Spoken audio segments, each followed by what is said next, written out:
നമസ്കാരം. ഫെബ്രുവരി 28 പശ്ചിമേഷ്യയിലെ പുതിയ യുദ്ധം ആരംഭിച്ചത്. കൃത്യം 5 മാസം തികയുന്നു. സകല കണക്കുകൂട്ടലുകളെയും തെറ്റിച്ചുകൊണ്ട് യുദ്ധം മുന്നേറുകയാണ്. യുദ്ധത്തിൽ നിന്നും എങ്ങനെയെങ്കിലും തലയൂരാൻ അമേരിക്കൻ പ്രസിഡന്റ് ട്രംപ് പഠിച്ച പണി 18 നോക്കി. എന്നിട്ടും തലയൂരാൻ കഴിയുന്നില്ല. ഒടുവിൽ ഏകപക്ഷീയമായി വെടിനിർത്തൽ പ്രഖ്യാപിച്ചു. ആ വെടിനിർത്തലും നിലനിൽക്കുന്നില്ല. ലോകത്തെ അശാന്തിയുടെ മുൾമുനയിലേക്ക് തള്ളിവിട്ടുകൊണ്ട് യുദ്ധം തുടരുകയാണ്. വെടിനിർത്തലിൻ്റെ ബലത്തിൽ ഹോർമൂസ് കടലിടുക്ക് തുറക്കാനുള്ള അമേരിക്കയുടെ നീക്കം പാളിപ്പോയി. തുടർച്ചയായ തിരിച്ചടികൾ ഉണ്ടായതോടെ ട്രംപിൻ്റെ അപ്രൂവൽ റേറ്റിംഗ് ഇടിഞ്ഞു വീണു. 2ാം തവണ അധികാരത്തിലേറിയ ട്രംപിൻ്റെ ഏറ്റവും കുറഞ്ഞ അപ്രൂവൽ റേറ്റ് ഇപ്പോഴാണ്. അമേരിക്കൻ ജനതയെ അനാവശ്യമായ യുദ്ധബാധ്യതയിലേക്ക് ട്രംപ് തള്ളിവിട്ടു എന്ന് വിശ്വസിക്കുന്നവരുടെ എണ്ണം പെരുകി വരുന്നു. എന്ന് മാത്രമല്ല, അമേരിക്കൻ മേധാവിത്വത്തിന് കോട്ടം തട്ടിയിരിക്കുന്നു. ഇറാനെ പോലൊരു ചെറിയ രാജ്യത്തെ കൈകാര്യം ചെയ്യാനോ ഇത്രയേറെ ബോംബിട്ടിട്ടും ഉപരോധം ഏർപ്പെടുത്തിയിട്ടും ആ രാജ്യത്തെ ഒന്നും ചെയ്യാനും കഴിയാത്തത് അമേരിക്കയ്ക്ക് നാണക്കേടാണെന്ന് ജനത കരുതുന്നു. അതേസമയം ഇറാന്റെ തുടർച്ചയായ പ്രത്യാക്രമണത്തിൽ പശ്ചിമേഷ്യയിലെ സമാധാനം അകന്നുപോയി. ലോകത്തെ ഏറ്റവും സുരക്ഷിതമായ രാജ്യമെന്ന നിലയിൽ UAE പോലുള്ള രാജ്യങ്ങൾ വളർത്തിയെടുത്ത ഇമേജിന് കോട്ടം തട്ടി. എണ്ണ സമ്പത്തിന്റെ പുറത്ത് സൗദി അറേബ്യയും പ്രകൃതിവാതക സമ്പത്തിന്റെ പുറത്ത് ഖത്തറും വലിയ തോതിൽ ആരംഭിച്ച വികസന പ്രവർത്തനങ്ങളൊക്കെ നിർത്തിവെക്കേണ്ട സാഹചര്യമുണ്ടായി. അങ്ങനെ ഗൾഫിനെ അതിൻ്റെ പ്രതാപകാലം നഷ്ടപ്പെടുത്തുന്ന അവസ്ഥയിലേക്ക് ട്രംപിന്റെ യുദ്ധം നയിച്ചിരിക്കുന്നു. എന്ത് ചെയ്യണമെന്നറിയാതെ ഇരുട്ടിൽ തപ്പുന്ന ട്രംപ് കഴിഞ്ഞ 11 ദിവസം തുടർച്ചയായി എല്ലാ രാത്രിയിലും ഇറാനെ ആക്രമിച്ചുകൊണ്ടിരിക്കുന്നു.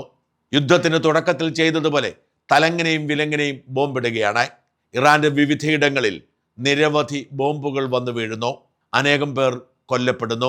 നേരത്തെ പറഞ്ഞതിൽ നിന്നും വ്യത്യസ്തമായി ഇറാനിലെ പിക്കാക്സെ മൗണ്ടനിലും ഇറാന്റെ അണുവായുധ നിർമ്മാണ സംവിധാനമുണ്ട് എന്ന് ട്രംപ് ആരോപിക്കുകയും ഏതാനും ദിവസങ്ങൾക്കുള്ളിൽ ആ മല തന്നെ ഇടിച്ചു നിരത്തുമെന്ന് പ്രഖ്യാപിക്കുകയും ചെയ്തിട്ടുണ്ട്. എന്ന് വെച്ചാൽ ഇറാന് എവിടെയൊക്കെ ആണവ ശേഖരമുണ്ട് എന്ന കാര്യത്തിൽ പോലും അമേരിക്കയ്ക്ക് ഇപ്പോഴും കൃത്യമായൊരു ധാരണയിൽ എത്താൻ കഴിഞ്ഞിട്ടില്ല.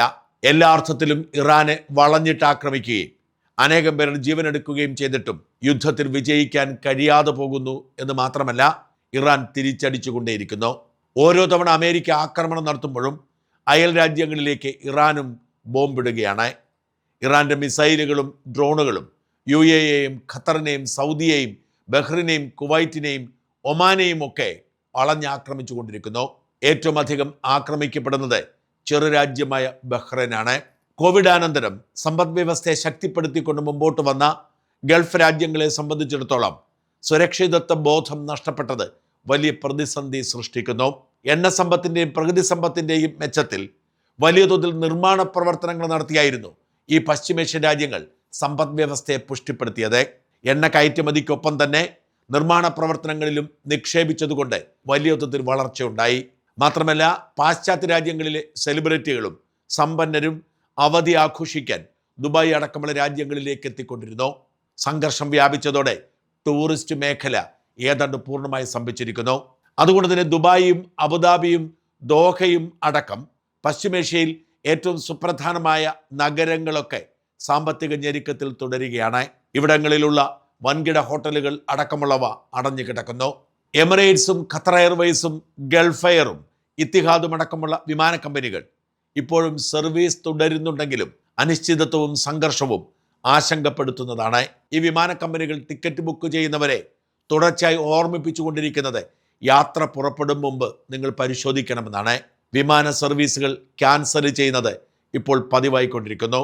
ഇന്ന് സർവീസ് നടത്തുന്ന വിമാനം നാളെ ഉണ്ടാവണം എന്ന സാഹചര്യമില്ല. പലപ്പോഴും യാത്രക്കാർ ഇത്തരം ഹബ്ബുകളിൽ വന്ന് കുടുങ്ങിക്കിടക്കുന്നു. പ്രത്യേകിച്ച് ഇത് അവധിക്കാലമായതോടെ പ്രതിസന്ധി രൂക്ഷമായിട്ടുണ്ട്. ദുബായിലും അബുദാബിയിലും ദോഹയിലും മനാമയിലും ഒക്കെ എത്തി യാത്ര ചെയ്തിരുന്നവർ പ്രതിസന്ധിയിലാവുകയാണ്. പലപ്പോഴും പല വിമാന സർവീസുകളും റദ്ദാകുന്നു. മലയാളികളടക്കം ആയിരക്കണക്കിന് പ്രവാസികൾ ഇക്കുറി ഗൾഫ് രാജ്യങ്ങൾ ഒഴിവാക്കി ഇന്ത്യയിലേക്ക് നേരിട്ട് യൂറോപ്യൻ കാരിയേഴ്സ് വഴിയാണ് സഞ്ചരിച്ചത്. ബ്രിട്ടീഷ് എയർവേസും KLMും എയർ ഫ്രാൻസും ഒക്കെയാണ് ഈ അവസരം മുതലെടുത്തത്. യാത്രാ സമയവും നിരക്കും കൂടുതലാണെങ്കിലും ഗൾഫിലെ അനിശ്ചിതത്വം ഒഴിവാക്കാൻ മിക്കവരും ഈ വഴി പോന്നു. എയർ ഇന്ത്യയും ഇൻഡിഗോയും ഈ അവസരം മുതലെടുത്ത് സർവീസുകൾ നടത്തുന്നുണ്ട്. എന്നാൽ ഇവരിൽ മിക്കവരും തിരിച്ചു പോകാൻ ആഗ്രഹിച്ചിരുന്നത് ഗൾഫ് രാജ്യങ്ങളിലൂടെയാണ്.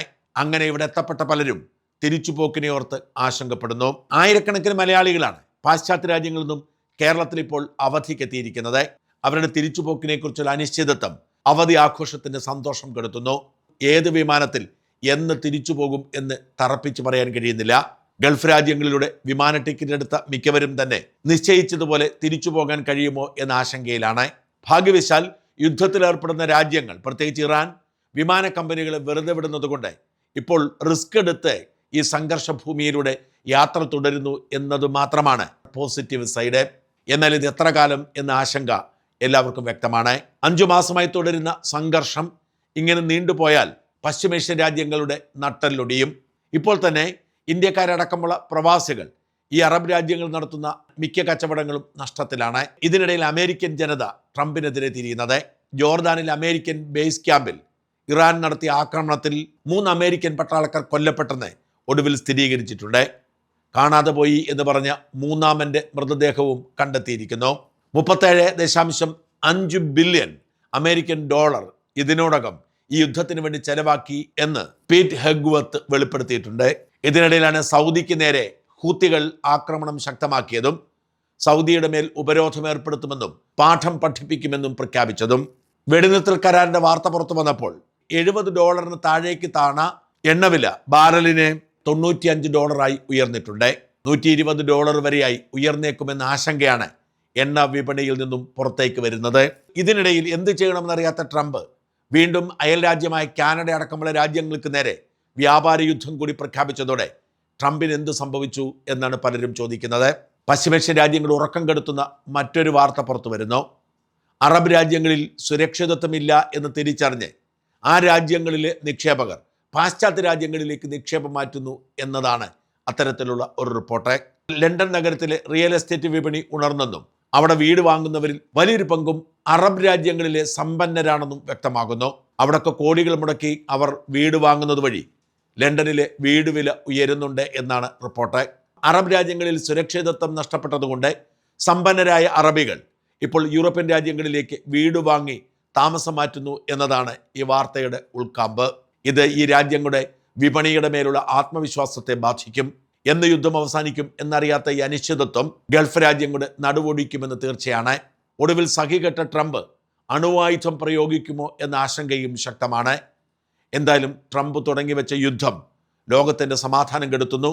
വീണ്ടും സമ്പൂർണ്ണ യുദ്ധമായി മാറുമ്പോൾ ഇന്ത്യ അടക്കമുള്ള രാജ്യങ്ങളിൽ വിലക്കയറ്റവും പണപ്പെരുപ്പവും പതിവാവുകയാണ്.